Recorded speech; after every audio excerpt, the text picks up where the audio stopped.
ಆಗಿದೆ.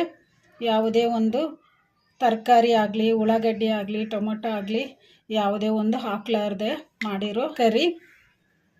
ನಾನು stove on ಮಾಡ್ಕೊಂಡು ಸ್ಟವ್ ಮೇಲೆ ಒಂದು ಕಡಾಯಿ ಇಟ್ಕೊಂಡಿದ್ದೀನಿ. ಕಡಾಯಿಗೆ 1 ಸ್ಪೂನಷ್ಟು ಎಣ್ಣೆ ಹಾಕಿಟ್ಟಿದ್ದೀನಿ. ಎಣ್ಣೆ ಕೂಡ ಬಿಸಿ ಆಗಿದೆ. ಈಗ ಇದಕ್ಕೆ ನಾನು 1-2 ಸ್ಪೂನಷ್ಟು ಶೇಂಗಾ ಬೀಜ ತೊಗೊಂಡಿದ್ದೀನಿ.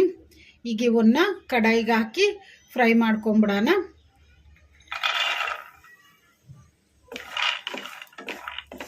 ಇವನ್ನ ಮೀಡಿಯಂ ಫ್ಲೇಮಲ್ಲಿ ಈ ಥರ ಕಲಿಸ್ಕೊಂತ ಫ್ರೈ ಮಾಡ್ಕೋಬೇಕು. ಶೇಂಗಾ ಬೀಜ ಚೆನ್ನಾಗಿ ಫ್ರೈ ಆಗಿದಾವಲ್ಲ, ಈಗ ಇವನ್ನ ಒಂದು ಪ್ಲೇಟಿಗೆ ತಕ್ಕೊಂಬಿಡೋಣ.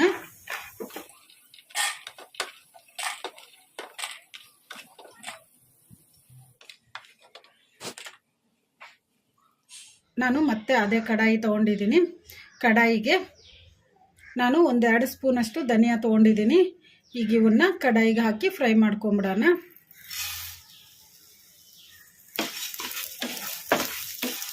ಧನಿಯಾ ಕೂಡ ಸ್ವಲ್ಪ ಫ್ರೈ ಆಗಿದಾವಲ್ಲ, ಈಗ ಇದಕ್ಕೆ ನಾನು 1-2 ಸ್ಪೂನು ಜೀರಿಗೆ ತೊಗೊಂಡಿದ್ದೀನಿ. ಜೀರಿಗೆ ಹಾಕ್ಕೊಂಬಿಡೋಣ ಕಡಾಯಿಗೆ. ಜೀರಿಗೆ ಧನಿಯಾ ಎಲ್ಲವೂ ಫ್ರೈ ಆಗೋವರೆಗೂ ಫ್ರೈ ಮಾಡ್ಕೊಂಬಿಡೋಣ. ಮೀಡಿಯಂ ಫ್ಲೇಮಲ್ಲೇ ಫ್ರೈ ಮಾಡ್ಕೋಬೇಕು. ಧನಿಯಾನು ಜೀರಿಗೆ ಫ್ರೈ ಆಗಿದಾವಲ್ಲ, ಈಗ ಇದಕ್ಕೆ ಒಂದು ಸ್ವಲ್ಪ ಕರಿಬೇವು ಹಾಕೋಣ. ಕರಿಬೇವು ಹಾಕೊಂಡ್ಮೇಲೆ 1 ನಿಮಿಷ ಫ್ರೈ ಮಾಡ್ಕೊಂಡಿವಲ್ಲ ಸಾಕು. ಈಗ ಇವನ್ನ ಒಂದು ಪ್ಲೇಟಿಗೆ ತಕ್ಕೊಂಬಿಡೋಣ.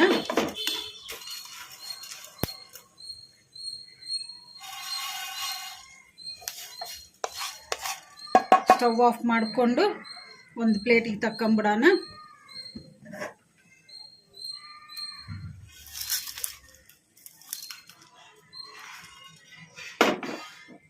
ಎಲ್ಲವನ್ನು ಒಂದು ಪ್ಲೇಟಿಗೆ ತಕ್ಕೊಂಬಿಟ್ಟಿವಲ್ಲ, ಈಗ ಇವನ್ನ ತಣ್ಣಗೆ ಮಾಡಿಕೊಂಡು ಮಿಕ್ಸಿ ಮಾಡ್ಕೊಂಬಿಡೋಣ.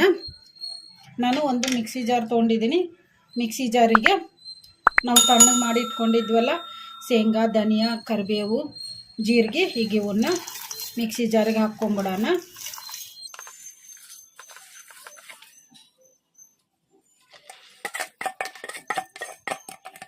ಎಲ್ಲವನ್ನ ಮಿಕ್ಸಿ ಜಾರಿಗೆ ಹಾಕ್ಕೊಂಬಿಟ್ಟಿವಲ್ಲ, ಈಗ ಇವನ್ನ ಮಿಕ್ಸಿ ಮಾಡ್ಕೊಂಬಿಡೋಣ. ಫಸ್ಟು ಒಂದು ಸ್ವಲ್ಪ ಮಿಕ್ಸಿ ತರಿಯಾಗಿ ಮಿಕ್ಸಿ ಮಾಡಿಕೊಂಡು ಆಮೇಲೆ ನೀರು ಹಾಕಿ ಮೆತ್ತಗೆ ಪೇಸ್ಟ್ ಥರ ಮಿಕ್ಸಿ ಮಾಡ್ಕೋಬೇಕು.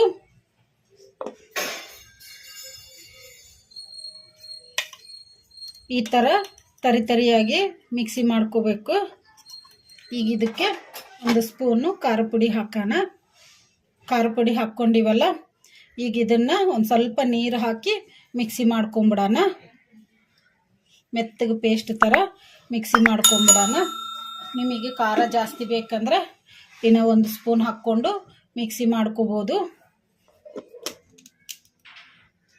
ಈಗ ಮಿಕ್ಸಿ ಮಾಡ್ಕೊಂಡಿವಲ್ಲ, ಈಗ ಮಿಕ್ಸಿ ಜಾರ್ ಮುಚ್ಚಳ ತೆಗೆದು ನೋಡೋಣ.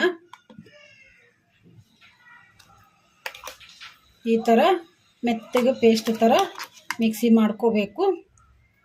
ನಾನು ಸ್ಟವ್ ಆನ್ ಮಾಡ್ಕೊಂಡು ಸ್ಟವ್ ಮೇಲೆ ಒಂದು ಕಡಾಯಿ ಇಟ್ಕೊಂಡಿದ್ದೀನಿ. ಕಡಾಯಿಗೆ 1-3 ಸ್ಪೂನಷ್ಟು ಎಣ್ಣೆ ಹಾಕಿಟ್ಟಿದ್ದೀನಿ. ಎಣ್ಣೆ ಕೂಡ ಬಿಸಿ ಆಗಿದೆ. ಈಗ ಇದಕ್ಕೆ 1 ಸ್ಪೂನಷ್ಟು ಸಾಸಿವೆ ಜೀರಿಗೆ ಹಾಕೋಣ.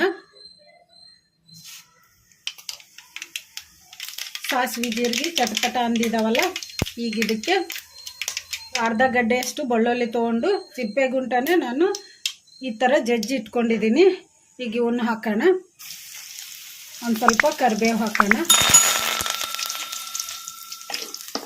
ಬೆಳ್ಳುಳ್ಳಿ ಒಂದು ಸ್ವಲ್ಪ ಕೆಂಪಗೆ ಫ್ರೈ ಆಗೋವರೆಗೂ ಫ್ರೈ ಮಾಡ್ಕೊಂಬಿಡೋಣ ಮೀಡಿಯಂ ಫ್ಲೇಮಲ್ಲಿ.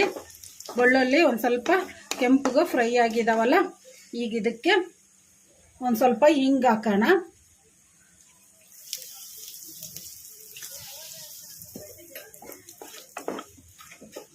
ಈಗ ಹಿಂಗೆ ಹಾಕ್ಕೊಂಡ್ಮೇಲೆ ಕಲಿಸ್ಕೊಂಡ್ಬಿಟ್ಟಿವಲ್ಲ, ಈಗ ಇದಕ್ಕೆ ನಾವು ಮಿಕ್ಸಿ ಮಾಡಿ ಇಟ್ಕೊಂಡಿದ್ವಲ್ಲ ಮಸಾಲ, ಈಗ ಇದನ್ನು ಹಾಕಿ ಕಲಿಸ್ಕೊಂಡ್ಬಿಡೋಣ ಒಗ್ಗರಣೆಗೆ.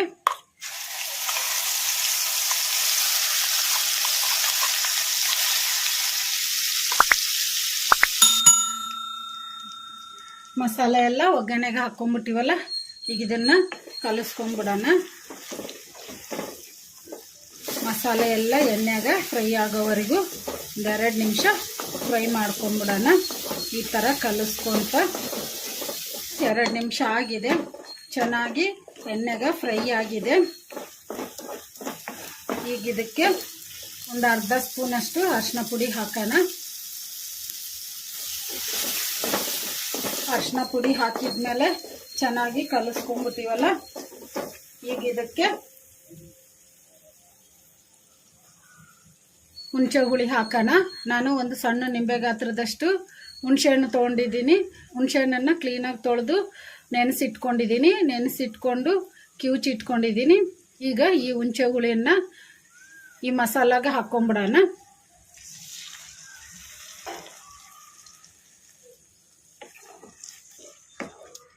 ಕಲಿಸ್ಕೊಂಬಿಡೋಣ ಈ ಥರ.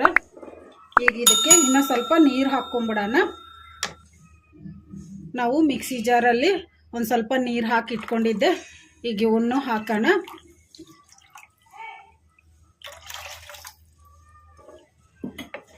ನೀರು ಹಾಕ್ಕೊಂಡ್ಮೇಲೆ ಚೆನ್ನಾಗಿ ಕಲಿಸ್ಕೊಂಬಿಟ್ಟಿವಲ್ಲ, ಈಗ ಇದಕ್ಕೆ ರುಚಿಗೆ ಎಷ್ಟು ಬೇಕೋ ಅಷ್ಟು ಉಪ್ಪು ಹಾಕೋಣ.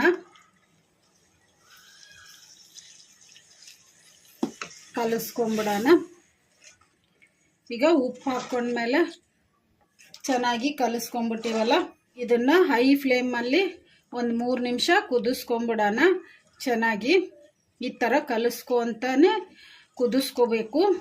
3 ನಿಮಿಷ ಆಗಿದೆ ಹೈ ಫ್ಲೇಮಲ್ಲಿ ಇಟ್ಕೊಂಡು ಕುದಿಸೋಕ್ಕೆ.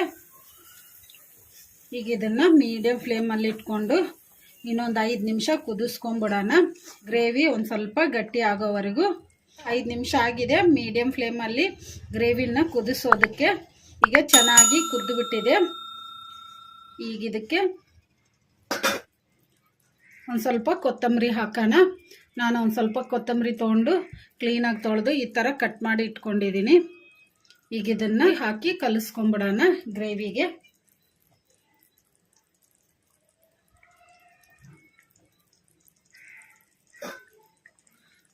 ಕೊತ್ತಂಬರಿ ಹಾಕ್ಕೊಂಡಿವಲ್ಲ, ಈಗ ಒಂದು ಸ್ವಲ್ಪ ಕಲಿಸ್ಕೊಂಬಿಡೋಣ.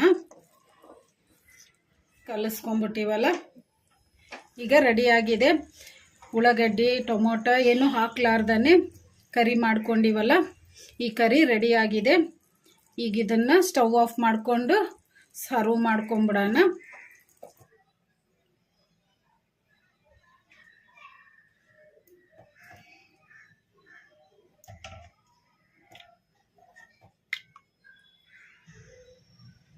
ರೆಡಿಯಾಗಿದೆ. ಯಾವುದೇ ಒಂದು ತರಕಾರಿ ಆಗಲಿ, ಉಳ್ಳಾಗಡ್ಡಿ ಆಗಲಿ, ಟೊಮೊಟೊ ಆಗಲಿ ಯಾವುದೇ ಒಂದು ಹಾಕ್ಲಾರ್ದೆ ಮಾಡಿರೋ ಕರಿ. ಈ ಕರಿನ ಅನ್ನದ ಜೊತೆಗೆ ತಿಂದರೆ ತುಂಬ ಟೇಸ್ಟಿಯಾಗಿರುತ್ತೆ. ನೀವು ಟ್ರೈ ಮಾಡಿ, ಮನೆಯಲ್ಲಿ ಎಲ್ಲರೂ ಇಷ್ಟಪಡ್ತಾರೆ.